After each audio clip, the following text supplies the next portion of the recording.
আসসালামু আলাইকুম। আমি ডাক্তার নুরুজ্জামান। আমি আজকে আপনাদের সাথে কানের ভিতরে পোকা ঢুকলে করণীয় কি তা নিয়ে আলাপ করব।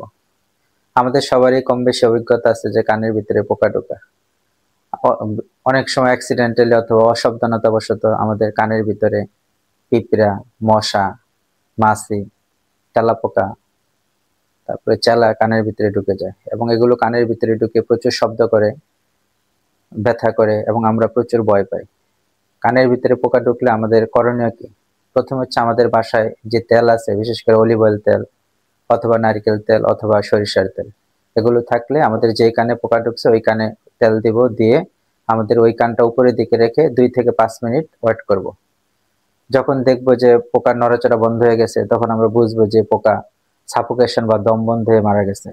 তখন ওই কানটাকে নিচের দিকে করলে ছোট পোকা, বিশেষ করে মশা, পিঁপড়া, এগুলো বের হয়ে আসে। যদি বের হয়ে না আসে তাহলে অত ভয়ের কিছু নেই, আমরা আমাদের সময় মতো নাক কান গলা ডাক্তারের কাছে গিয়ে বের করে নিয়ে আসব।